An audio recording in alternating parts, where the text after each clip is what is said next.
Shanaya, please मुझे जाने दो ना। माँ जी के नाश्ते का टाइम हो गया है। वो लेट नाश्ता नहीं करती, उन्हें बहुत भूख लग जाती है। वो शुगर की मरीज़ा हैं, क्यों नहीं जाने दे रही?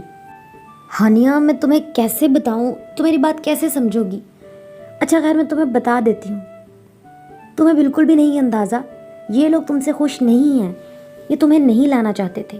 माँ जी को मैंने फ़ोन पर बात करते हुए सुना है, वो किसी से कह रही थी कि वो तुम्हें अपनी बहू नहीं बनाना चाहती थी। और तो और उन्होंने मुझसे कहा है कि तुम ज़रा भी ढंग का खाना नहीं बनाती, इसलिए तुम्हारे हाथ का वो कुछ नहीं खाएंगी। तुम मत जाओ। शनाया, ये कैसी बातें कर रही हो? माँ जी मेरे बारे में ऐसा क्यों सोचेंगी? मुझे हैरत हो रही है कि माँ जी ने तुमसे ये सब कहा, मुझसे बात कर लेती। शनाया बेटा, मैंने तो नाश्ता भी कर लिया है। अरसल भी ऑफिस चला गया है। हानिया अभी तक अपने कमरे से बाहर ही नहीं आई। क्या बात है? उसकी तबीयत तो ठीक है ना? नज़र ही नहीं आई सुबह से। माँ जी, आपको बताया तो था। वो कह रही थी कि मेरा बिल्कुल भी दिल नहीं कर रहा, मैं तंग आ गई हूँ काम कर करके, और ये कि आपने उसे नौकरानी बना दिया है।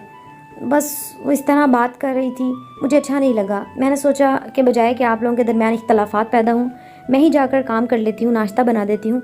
कोई बात नहीं, मैं उसे समझाऊँगी, आप परेशान मत हो। थोड़ी गुस्से में है, शायद कुछ हुआ हो। ये कैसी बातें कर रही है वो? कमाल है। मैंने आज तक उसे बेटियों से बढ़कर समझा है, नौकरानी नहीं। और कितनी बुरी बात की है उसने। कैसा सोचने लगी है वो? मुझे तो बहुत बुरा लगा है ये। और इस तरह शनाया अपने मकसद में कामयाब होने के लिए उन सब के दरमियान गलत फहमियाँ पैदा कर रही थी, और उन तीनों को खबर भी नहीं हो रही थी कि उनके साथ हो क्या रहा है। वो इधर की बात उधर करती, उसको उसके खिलाफ करती, सबको वर्गला रही थी। शनाया, माँ जी अभी तक नहीं उठी। मैं उनके कमरे में गई थी तो वो आंखें बंद करके लेटी हुई थी। मुझे उनसे बात करनी थी कि आखिर क्या हो गया है, वो ऐसी बातें क्यों करने लगी है मेरे खिलाफ। हानिया, आखिर बात करके क्या कर लोगी? क्या फ़ायदा है इस सब का? मैं तो बहुत हैरान हो रही हूँ। तुम मेरी दोस्त हो, मुझे अजीज़ हो, इसीलिए मैंने तुम्हें ये सब बताया, वरना मैं कभी ना बताती। ये लोग वाकई तुमसे खुश नहीं हैं। अरसल भी किसी और लड़की में इंटरेस्टेड हैं।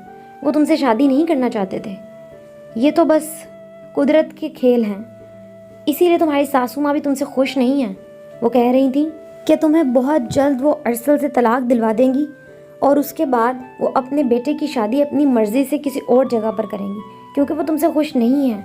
इसलिए तुम्हें भी अब ये सब करने की ज़रूरत नहीं है। क्या माँ जी मुझे तलाक दिलवाना चाहती हैं? मैंने उन्हें आज तक माँ समझा, और वो मेरे बारे में ऐसी सोच रखती हैं। आखिर मैंने कौन सी कमी कर दी उनकी खिदमत में? वो इतनी बुरी निकलेंगी, मुझे अंदाज़ा भी नहीं था।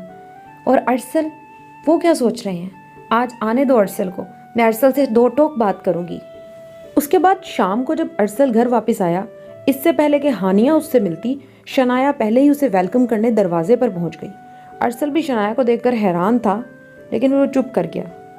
शनाया, हानिया कहाँ पर है? और आप क्यों जाग रही हैं?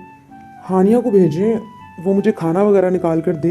पहले तो रोज़ आ जाती है, आज वो कहाँ पर है और आप आई हैं? आप सो जाएं जाके।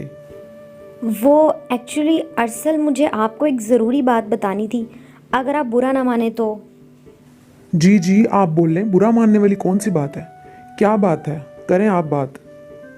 देखिए, मुझे अच्छा तो नहीं लग रहा, लेकिन हानिया की दोस्त होने के नाते मेरा फ़र्ज़ है कि मैं आपको और उसे समझाऊं। और उसने जो कुछ आपके बारे में बताया है, देखने में तो आप अच्छे भले इंसान लगते हैं, लेकिन मुझे समझ नहीं आता कि आप हानिया के साथ इतने बुरे क्यों हैं।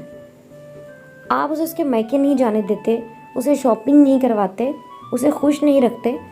वो तो बहुत तंग है आप लोगों से। वो इतना रो रो कर बता रही थी, मुझे बिल्कुल भी नहीं लगता था कि आप लोग ऐसे होंगे। वो बता रही थी कि माँ जी भी उस पर जुल्म करती हैं, सारा दिन काम करवाती हैं, काम वाली नहीं। तो इसीलिए मैं आप लोगों से बात करना चाह रही थी। शनाया ने तो जो कहना था कह दिया, लेकिन फिर अरसल सारी रात परेशान रहा, सोया भी नहीं, बस टहलता रहा कि हानिया ने ऐसी बातें क्यों की हैं। एक तरफ अगर शनाया ने अरसल को परेशान किया झूठी कहानी सुनाकर, तो दूसरी तरफ उसने हानिया को भी नहीं बख्शा। हानिया को भी उसने अरसल और माजी के खिलाफ जितना भड़का सकती थी भड़का दिया। अब वो सब लोग इस बात पर यकीन करने लग गए थे, और सब लोग एक दूसरे के खिलाफ हो गए थे। उनके दरमियान इख्तलाफात इतने बढ़ गए थे कि उन लोगों ने एक दूसरे से बात करना भी मुनासिब नहीं समझा, और ना ही मामले को सॉर्ट आउट करना चाहा। वो लोग आपस में एक दूसरे के खिलाफ दिल में गिरहें बांधते रहे, और यूं दूरियां बढ़ती चली गईं। एक दूसरे से बात ना करने की वजह से गलतफहमी बढ़ती रही और अब हानिया को लगता था कि अब उसकी इस घर में जगह तो है नहीं, इसीलिए उसे अपने मायके वापस चले जाना चाहिए। उसने मायके वापस जाने का इरादा कर लिया, लेकिन किसी ने उसे रोका नहीं, क्योंकि उन लोगों के लिए हानिया गलत थी और हानिया के लिए वो लोग गलत थे। इस तरह उसे किसी ने नहीं रोका और वो वापस अपने मायके चली गई। हानिया के घर छोड़कर जाने के बाद उसकी सास कमरे की तरफ जा रही थी कि अचानक उन्होंने लाउंज में शनाया को बड़बड़ाते हुए सुना। वो चुपचाप छुपकर उसकी बातें सुनने लगी। हानिया, मुझे माफ़ करना, लेकिन तुम्हारा जाना ज़रूरी था, क्योंकि यहाँ तुम्हारी नहीं सिर्फ मेरी जगह है। और देखो, इतना अच्छा शौहर, इतनी अच्छी सास तुम नहीं, मैं ही डिज़र्व करती हूँ। इसीलिए आई एम सॉरी। और शायद तुम्हें कभी पता भी ना चले कि ये सब तुम्हारे साथ मैंने किया है, लेकिन वो कहते हैं ना कि हर चीज़ में कोई ना कोई भलाई होती है, इसीलिए हो सकता है कि तुम्हारे जाने में ही भलाई हो और मेरे यहाँ पर रहने में ही। इसीलिए सॉरी। ये सब बातें सुनते ही हानिया की सास को बहुत गुस्सा आया। वो सब लोग शनाया की हकीकत जान चुके थे। उन लोगों ने शनाया को बहुत बेइज्जत किया और धक्के मारकर घर से निकाल दिया।